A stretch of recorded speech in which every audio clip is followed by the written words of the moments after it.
Apart from Drake's recent debacle where he was completely destroyed by Kendrick Lamar, he has a long history of taking down many rappers throughout his career.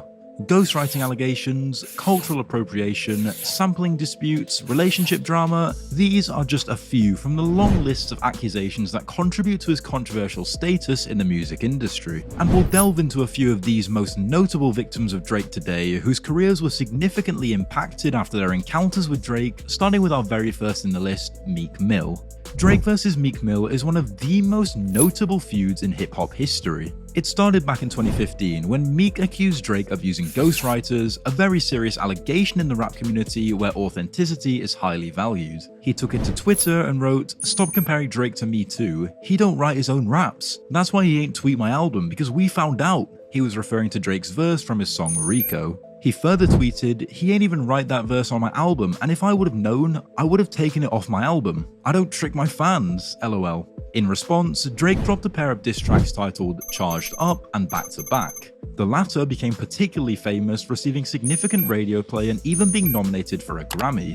Back to Back not only criticized Meek Mill's credibility, but also questioned his relationship with Nicki Minaj, further embarrassing him. The track included lines like, "Is that a world tour or your girls tour?" implying that Meek Mill was riding on Nicki Minaj's fame. The feud continued over the next few years, with both rappers exchanging subliminal shots at each other. Meek struggled to respond effectively. His diss track, Wanna Know, was very poorly received by fans who felt it lacked the impact and polish of Drake's response, which led many to declare Drake the winner.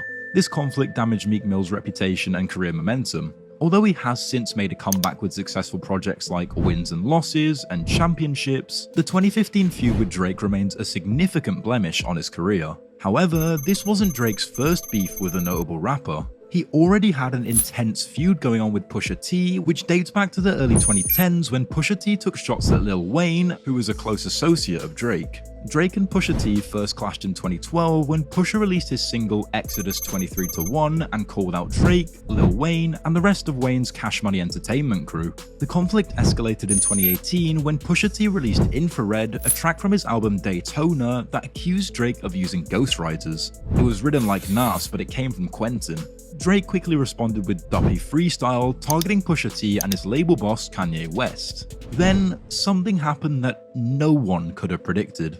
Pusha T dropped a bomb by releasing The Story of Adidon, a ruthless diss track that revealed Drake is hiding a secret son, a fact that was unknown to the world until then. The cover art also featured a controversial photo of Drake in blackface, further intensifying the feud. This track shocked the public and put Drake in a very questionable situation, and after a month of speculation, Drake finally confirmed he had a son with Sophie Brousseau in lyrics from his fifth album, Scorpion. I just realized that like nobody cares about this guy, so there's not really much I can say better than Drake has a baby. He won, you know, he won off that. Was that true that you wanted to reveal the child with Adidas campaign and things like that? Or? I wasn't, at the time I was working with Adidas and we were toying with the idea of a name being a play off of a name, off of my son's name. I wasn't revealing my son with Adidas, or like I wasn't gonna have. While Drake had to address his son publicly and incorporated the experience into his music, Pusha T's reputation as a formidable lyricist was cemented. The feud remains one of the most talked about feuds in recent years, highlighting the darker and more personal side of rap battle. While Pusha T somehow escaped the Drake battle unscathed, the next rapper on our list wasn't as fortunate.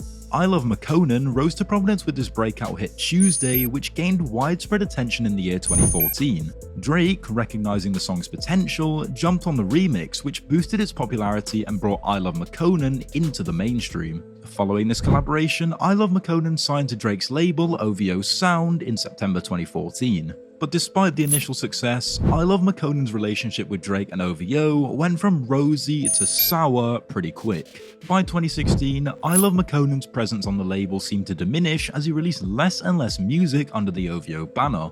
By April 2016, he announced his departure from OVO Sound. While he stated publicly that there were no hard feelings, rumors circulated about underlying tensions between him and Drake. After leaving OVO Sound, ilovemakonnen started expressing his frustrations more openly. In an interview with The Fader in 2017, he suggested that he didn't receive adequate support from the label and implied that Drake and the OVO team didn't actually take his career seriously. He also claimed that Drake threatened to jump him and that being in OVO was like prison. "I was threatened by others, someone I so-called looked up to, saying, 'We gon' f you up the next time we see you.'" And this isn't OVO's first controversy, as the label has gained a reputation for being a curse, allegedly destroying careers of many small artists. BlocBoy JB, Forbats, Smiley, PND, Young Blue, and many others were signed by OVO only to witness their career going downhill. Critics argue that the label focuses heavily on Drake, leaving other artists in the shadows. Look at these comments. OVO objectively isn't a good label since literally nobody emerges as a star in their own right from there. It's called the OVO sweatshop for a reason. If you sign to OVO, you get the privilege of Drake taking all the hit songs you write and using them for his own projects. While in the case of ilovemakonnen, Drake and OVO largely remained silent, there were still subtle jabs and indirect responses that fans and media speculated were directed at him. The tension was further highlighted when ilovemakonnen came out as gay in January 2017. He hinted that his sexuality might just have played a role in his treatment at OVO. And among the many victims of Drake, this rapper's career also took a hit following his public disagreements with Drake. Tyga expressed his dislike for Drake in an interview with Vibe magazine in 2014 where he called him fake and criticized his behavior. This led to a series of subliminal shots between the two artists. Twitter sounds like you want to fight Drake, bro. He wouldn't fight me. Hold on. Talking to the mic. Drake responded in his track 6 PM in New York, where he alluded to Tyga's relationship with then underage Kylie Jenner. "You need to act your age and not your girl's age." This line drew significant media attention and public scrutiny towards Tyga.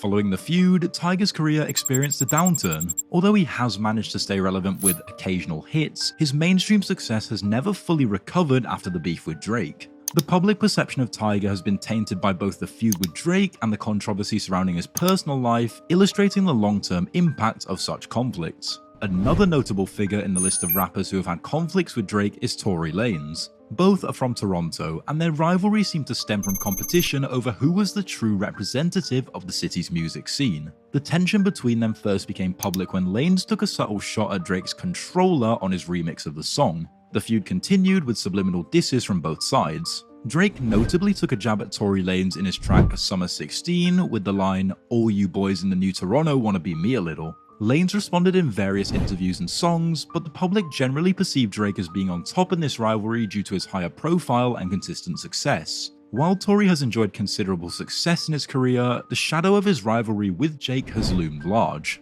Their conflict reached a boiling point when Tory was accused of shooting fellow artist Megan Thee Stallion in 2020, a situation that led to widespread condemnation and legal troubles for Tory. Though Drake had no direct involvement in this incident, it further complicated Tory's career and public image, showing how fragile a rapper's career can be even without direct confrontation. Drake's perceived arrogance and ego has destroyed many artists, which also contributes largely to the hatred he receives. He's being criticized for being both boastful and self-centered. While confidence is a common trait among successful artists, his public statements and actions, such as claiming to be the best in the game or making grandiose claims about his influence, can rub people the wrong way, leading to further criticism.